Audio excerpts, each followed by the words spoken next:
Good morning, PASW clients and staff, friends joining us. Welcome to Tuesday's class.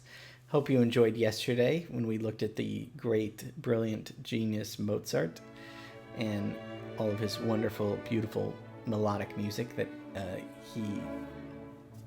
came out of his mind. Today we are going to be doing, I'm going to vary it up a little bit if it's okay with you. We're going to be doing a little bit of film history, iconic film scenes, iconic directors. We'll still be staying with music, obviously, because this is a music class, but I do want to introduce you to very famous performances, visual scenes, stuff to give you context of the last 50 to 100 years of what's going on in the cinema with films. We have, and because of John, he's provided an acting studio, an acting space for you guys to audition, to rehearse with Diana and David. For you guys, so it's I just thought it would be kind of cool to provide a little bit of historical context when you're acting and saying lines. I know that we know the actors today, the famous ones, but who were the people that earlier that were that influenced a whole other kind of acting technique and all that stuff. And again, David and Diana and John really are the experts with this, but I just thought it would be fun to visually show you some scenes and to talk about that. So we were in Austria yesterday with Mozart, so let's fly over to Sweden and talk about one of the most famous directors of all time, Ingmar Bergman. Maybe you don't know Bergman, not to be confused with Ingrid Bergman, who's a beautiful Swedish actress. This is Ingmar Bergman. No relation, by the way.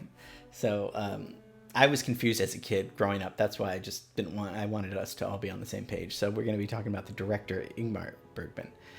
Bergman has influenced a huge generation of filmmakers, in particular Woody Allen. It's his favorite filmmaker of all time. So we're going to talk a little bit about Bergman's life, about what he accomplished, why he is so important. We'll come back to that question, of course. Then I want to show you a scene from probably his most famous film, The Seventh Seal, and see what you guys think of that.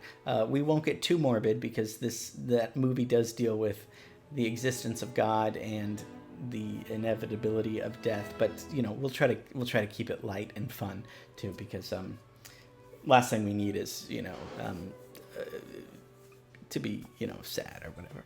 But trust me, if you stay with me, we're gonna get through this together in a very educational, fun way. If we can make Bergman fun, maybe we can try. Okay, so Ingmar Bergman, July 14th, 1918, born in Sweden, lived a long time until he was about 89 years old. Those Scandinavians know how to take care of themselves and live a good, long life. But Swedish director, writer, producer, and he worked in film, television, theater, radio. I mean, not only was he a great director in the theater, but he was also a brilliant writer. Directed over 60 films and documentaries, for television and for movies, and most of which he also wrote. So when you think of somebody directing something, that's very important. When you think of the writer also directing it, this phenomenon was big I would say in the 40s, starting with Preston Sturges, which is somebody that I do want to talk about, because he was one of the first at least mainstream Hollywood writer-directors, where really the studio systems didn't allow that because they were factory made.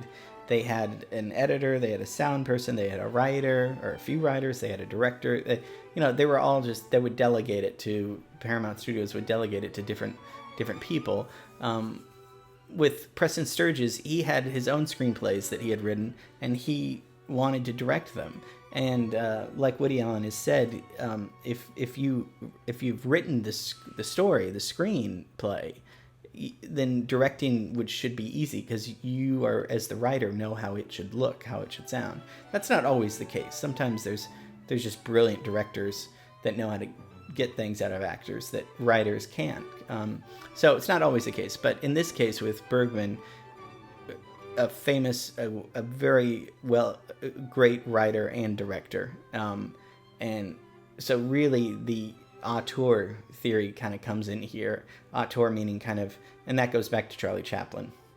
Sorry if I'm skipping around, but the auteur is the artist's total control over the whole thing.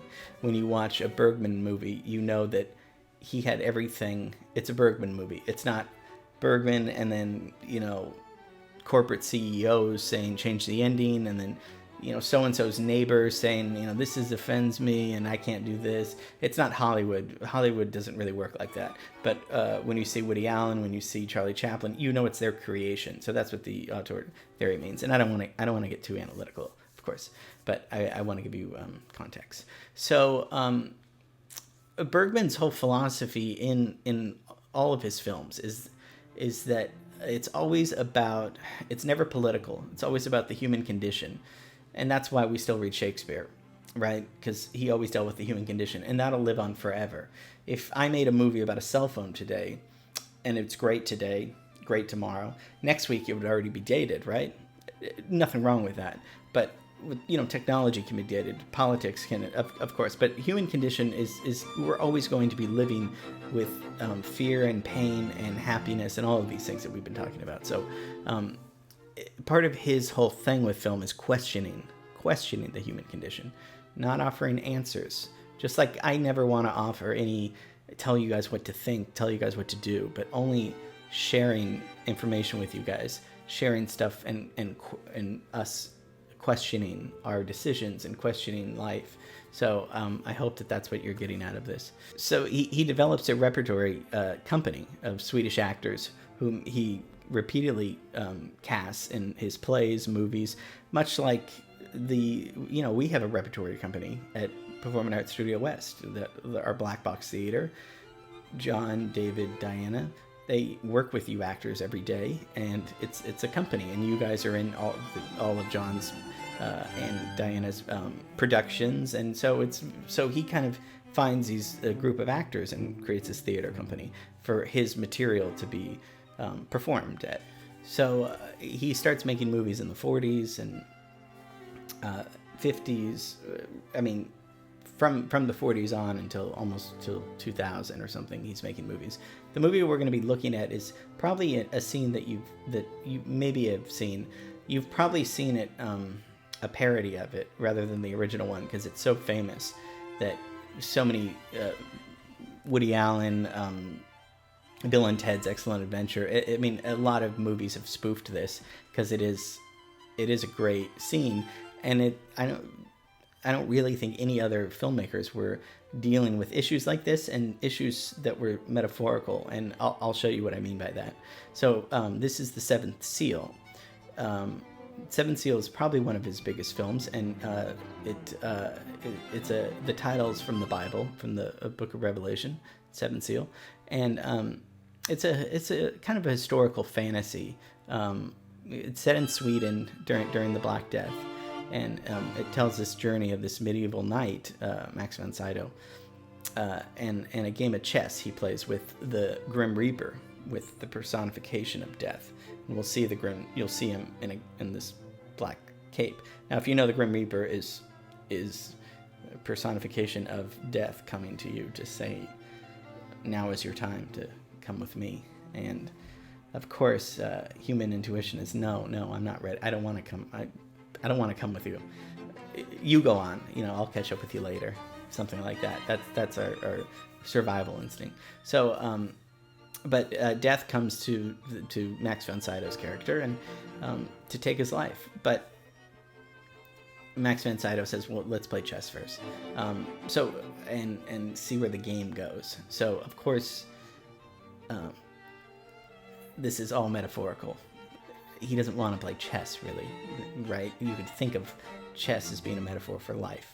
Different moves, different plays, different techniques, outsmarting, winning, all that stuff. So let's watch this very beautifully shot on the beach in Sweden opening. It's in the beginning of the movie, opening shot of these two fine actors in Bergman's Seventh Seal.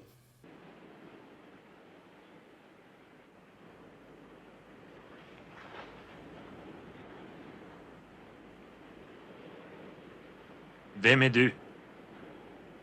Jag är döden. Kommer du för att hämta mig? Jag har redan länge gått vid din sida. Det vet jag. Är du beredd? Min kropp är rädd. Inte jag själv.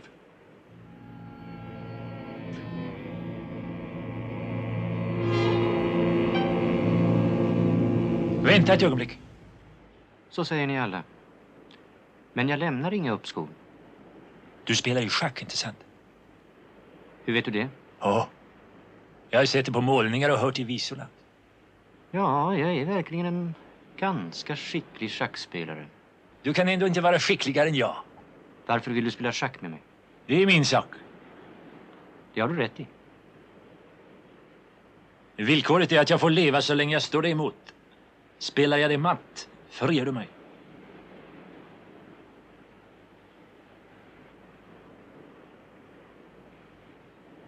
Du fick svart. Det passar ju bäst så. Inte sant? So I hope that wasn't too spooky. There's some, not comedy in it, but some, it's playful in a way where obviously you know that this isn't real. This is in man's human existence and his thought. This is in his existential psyche. When I say man, I mean man, woman too. But the chess game is a brilliant metaphor for man's attempt to defy mortality. We don't want to die. We'll do anything we can, and even if we can put it off by a chess game. This is what Bergman's genius was. Nobody was making movies like this, especially not Hollywood. This is 10 years after the Second World War. So we want happy stuff coming out of here. And Bergman was kind of the founders of the, I don't really want to say like the art house cinema, but a little bit. I mean, I think this movie influenced Peter Greenaway, a lot of other people, into thinking, oh, movies don't have to just be, two people on stage talking.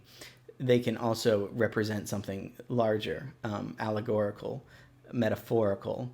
It's not just realism. It can be realism mixed with this guy talking to death. I mean, obviously, we can't talk to death. Death isn't a person, but here he's personified as a person. And Bergman was probably one of the first directors using the film medium to show that.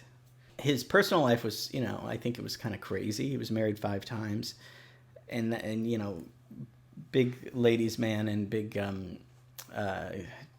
used a lot of the ladies though in his brilliant performances in his movies and plays, and but I think enjoyed Hollywood movies. I know that he loved watching BMX bikers in his older age, and he was a big fan of Sex and the City. So all this stuff about the seriousness of his movies, he was, I think, a pretty quote unquote normal, just guy because all of his movies deal with this kind of stuff. So if you want to dive more into his movies, if you like these themes, almost all of them are gems. They're almost all brilliant movies because he was just such an important character. So I hope you enjoyed this. Ingmar Bergman's Seventh Seal, 1957. So we'll do a little bit more film history later, but I mean, tomorrow we'll do a music class. But I do want you guys to know about these names, know about these scenes, know about the movies. And again, you don't have to like it, but we should know about these things. They're important. Love you guys. I hope you enjoyed this. See you tomorrow for Wednesday. Bye.